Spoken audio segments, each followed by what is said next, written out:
want to just say thank you so much to the community and to all of the outreach of support that we've had in the Iowa National Guard. Just overwhelming when you think about that support.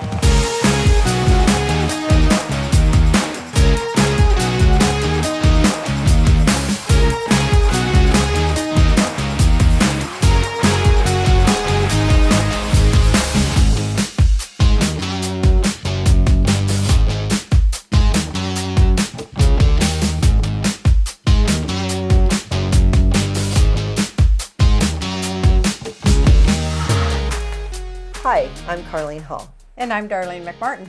Welcome back to Still Serving Iowa Veterans. This is our first episode, however, it's our second week. Last week we made an introduction. And we're going to go over some of the things that we learned at the Iowa State Capitol on January 21st. We did some interviews when we were up there that day with Lieutenant Colonel George Mosby, which was very poignant at this point in time because we have 250 soldiers that have returned from Syria in regard to Operation Inherent Resolve. So we kind of wanted to go over some of the points that he made while we were up at the Capitol, and we will be showing that interview during this podcast as well. But before then, we kind of wanted to just review some of the things that these soldiers will be doing and coming back to Des Moines and Sioux City, Iowa. They're phasing in. We have over 1,800 soldiers right now deployed, and the 250 were part of that 1,800 National Guard soldiers. And they will be coming back in phases, because based on their mission and what their job. So it's real important for us to understand that these soldiers will be coming home in about 14 days, and they will be doing welcome homes in the Des Moines area and in the Sioux City area, and they'll be notified at a later date as to what those welcome homes will consist of and how those things will be done. This is just a phase in for redeployment. So these soldiers will be coming home in phases. So we have 250 now. There'll be more coming at a later date. And eventually all of our 1,800 soldiers will be returning home. We're glad that they're coming home. Right. Yes, we're glad that they're coming home. Darlene, I was very excited that we had the opportunity to do the interview at the Capitol building, Yes. and the timing was just perfect, and Lieutenant Colonel Mosby knew, and he was so forthright and so transparent with us about what was going on and how the soldiers would be in a time of being sequestered before they go back into their civilian lives. And so and you'll talk more about that with him in the interview, but it's just very comforting to know that that's transparent for the general public. It's transparent that and people want to know. I went to the deployment celebration here in Council Bluffs when they left here, when that Guard unit left, and there were a lot of people there, and a lot of people are very concerned. So it doesn't just affect the soldiers, it affects the families back home and how they've had to deal with it. They've been gone since May of last year. And so it's difficult to understand. I mean, even with Facebook and communications with your phones and all of that, they're still gone from their communities. They're gone from their employers, their jobs, and now they're coming home, and we need to give them that full support when they start coming back home and provide services that are necessary for that redeployment. Right. And they're going to be in the Guard. They're still going to have those duties and responsibilities. And some of their friends are still going to be deployed. And so they're going to, like I said, they're going to come back in phases in different groups. And so we'll be following that as much as we can to find out when the units are coming back. I mean, it probably won't be timely, unfortunately, for us because we don't do this on a everyday basis to get the information out there. So follow the Iowa National Guard on Facebook. Their families, if you're interested in that, they should know some of that information. And it really makes a big difference if the community is backing our military and our National Guard, and we do.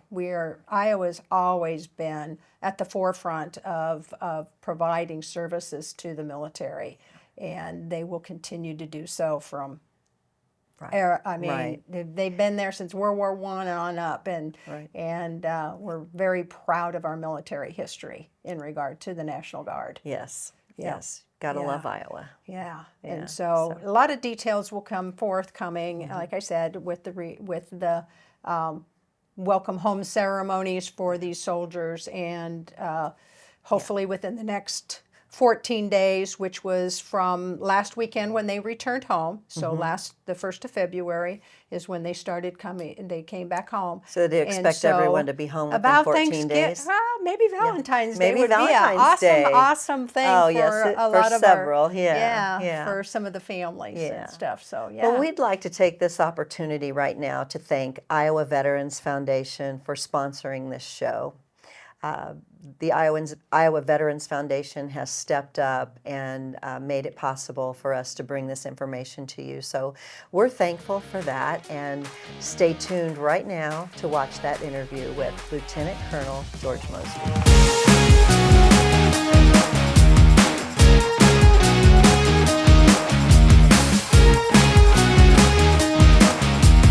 Good afternoon, this is Darlene McMartin, and today I'm at the Veterans Legislative at the Capitol, and I am visiting with Lieutenant Colonel George Mosby from the Iowa National Guard. He's also the second vice chair of the Iowa Commission of Veterans Affairs. And I'm just going to have him give a little overview as to how the National Guard is doing today in light of what's going on over in Syria, but how our soldiers are handling it at the National Guard level in the state of Iowa. No, I appreciate that. And today we currently have 1,800 soldiers that are in the CENTCOM area of operations. So that's going to be your Iraq, your Kuwait, your Syria, Jordan, some areas, in that Middle East area. And so when I think of what's going on here today, I think of future veterans, right? All of those soldiers are going to come back from this deployment with veterans benefits, veteran statuses. They all have a 214 and they'll be future veterans. So the issues and everything that we're talking about today, when we start thinking about property tax reform, when we start thinking about veterans trust fund benefits, and even like Montgomery GI Bill or 9/11, post 9/11 GI Bill benefits,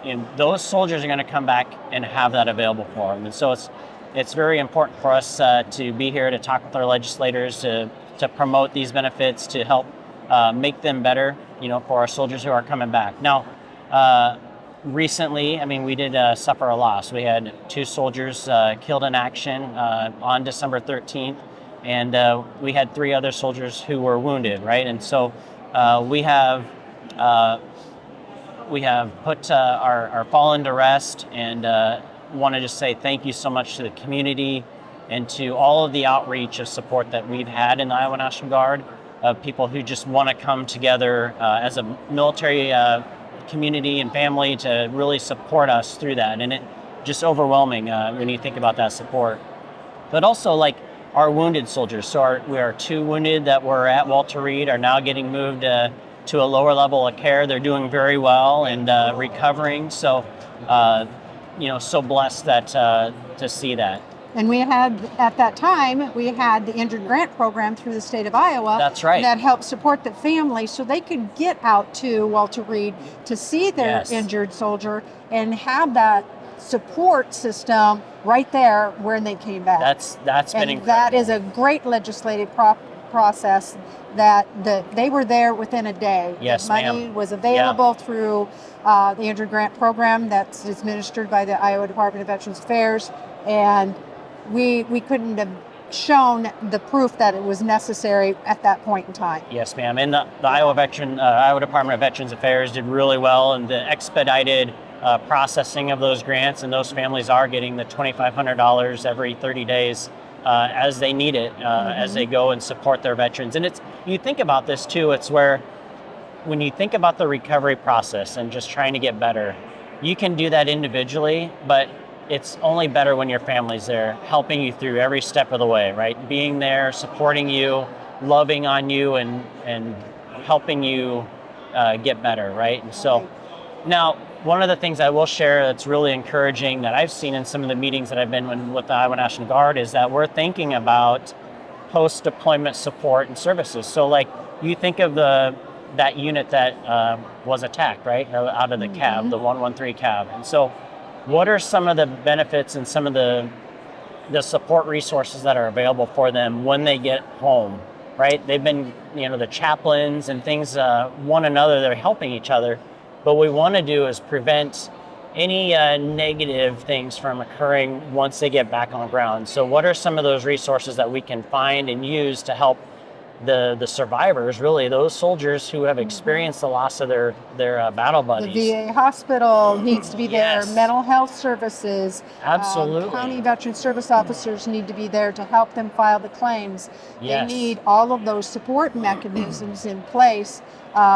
It's not like a yellow ribbon per se, but it is because all of them have been impacted by Yeah. the loss Yes. in some form or another, and you want to keep them viable in the National Guard. Yeah, you don't. absolutely. You want to keep them going so they stay, and if they can see the support, how Yep. we treat our veterans in the past is ensuring we're going to have veterans in the future. Absolutely. And if you can provide all those support services from that when they're returning home, Yeah. they're going to be a better soldier in the outcome, and they're going to get the services right at the beginning, at the Yes. get-go. Yeah. And don't get me wrong, all of the soldiers returning will go through a yellow ribbon programming, Right. but there's a period of time that's going to occur, right? And so once those soldiers arrive at home, we want to encourage them to seek out those resources, to find ways to handle and cope what they've experienced, to stay away from the negatives, right? The alcohol, the drugs, the bad behaviors that can. And tools for their toolbox to help Yes, them with ma'am. those coping skills. Absolutely. And Yeah. our leadership has been Yeah. actively engaged in finding those resources, getting that information to the commands, and so they understand and can get those as soon as they arrive. So you're doing a lot of forward thinking Yes. before they even get back, set foot on ground in the United Yes. States, because you got to have those things in place and those things ready for these guys to be able to succeed and continue on in their military service. Yes, ma'am. And this is really the byproduct of 25 years that we've been dealing with this. And so our leadership has been through this before. Yes. We identify potential risks and finding ways to mitigate those risks. I was very part of the Yellow Ribbon way back when they were coming back, and Yeah. they had booths set up, and they had to go through all of these transition booths before they could go back out, so they Yeah. got the information, and it was overwhelming to them. I Yes. know it was a lot of information. And then you got to be able to support them when they go back to their home. That's right. They got to be able to know that they can come and back and talk to them without any repercussions. That, okay, I'm still having issues. Yeah. I'm still having problems. But you can't. It's not like one and done. That's It's right. a lifetime of information and a lifetime of support that they're Yeah. going to be receiving. So it's not, you're done. Yeah. We're done with you. You already talked to them. It's like, no, it's a lifetime. Well, and I think of also too, when I came back from my first deployment, that was 2001. Guess how long I spent in post-mobilization activities before I was allowed to go home? Probably a week. 30 days. Oh, I 30 spent days. 30 Oh, days my at Fort gosh. McCoy before I was able to come home. Now we're looking at 7 to 10 days. Yeah. So just think about that. Within almost a week's time, our soldier will have been in theater, back in the ground in the state with their families, which is amazing and great. But there's also risks that are associated with that as Right. well, right? You're almost just yanking them right out of there and putting them back in society, which is fine. But Yeah, the Vietnam vets, they all said that same thing. They would just fly in from Vietnam and boom, you're at the airport and you got to go home. And Yeah. That was it. They were just dropped. yeah, So we've learned that that's not a appropriate way to transition a military service member that's especially been in theater. yeah. And so you guys are doing a fantastic job with our Guard. Thank you. And recruiting and getting them involved in a lot of things. You guys have lots of activities and I talked to guardsmen that have been retired for 20 years, and they're part of it. Yeah. It's their life. It's their job. I mean, and their heart's in it. Well, and it starts really with good leadership, right? Like Governor Reynolds, the day that our soldiers were killed, was at Joint Forces headquarters with us for most of the day. And she was actively involved, and she just cares so much about her Iowa Guard, right? And then you look at Major General Osborne, who's just an advocate for us every day in what he does. And so both of them right now are overseas visiting our soldiers where they should be, right? They're visiting members of the Iowa National Guard, being a part of it. And so it starts with good leadership, putting the right people in the right positions. And we've been just so blessed to have that here, especially in the last several years. So under his leadership. Your leadership and the Iowa Commission is helpful too, because that keeps us involved. We had Commander Jacobus was on our board for several years before he went up the ladder, and he was instrumental too in getting the information from the Guard is very important too, because they are the ones that are supporting Iowa. Yeah. In floods, tornadoes. That's right. Lots of things other than being deployed. There are Iowa people to help us because catastrophic things happen in Iowa. Yeah. And they are important. The one thing also I just am so proud of and I love about the Iowa National Guard is that you're a soldier, right? You're a soldier and a member of the National Guard, but you're also somebody else outside of uniform. And so you could be a production plant manager, you could be a carpenter, you can be a police officer. And so there's so many skills that are secondary to the skills of the National Guard that they bring in, and it just creates this amazing community of smart people who are committed to this community, to this state. And so bringing these skills together is just, it's a pretty amazing organization. We are no longer the Iowa National Guard of Rambo First Blood. You think of like the perception, right? We are far from that now, and it's just to the great credit of our leadership within the organization. Well, and you have good leadership, like I was saying that we have leaders in the state of Iowa. Our veterans are leaders. They're coming from all walks of life, bringing to the table skills that are necessary to maintain a high level in our state. And they're commended, but then they're also put on the other side. Oh, you're just in the National Guard. You're just in the National Guard. Yeah. Well, you're no longer just in the National Guard. You're no longer. You are a member of the armed forces, and you are very important. You're very relevant. You're very operational to not only the national security of our country, but to the state as well. So just an amazing program. Thank you very much. You. I appreciate you having a chance to visit with us, and we'll get this out on our podcast and spread it around and promote the Iowa National Guard. Great. Thank you so much. Thank you, George. Yep. Yeah, thank you.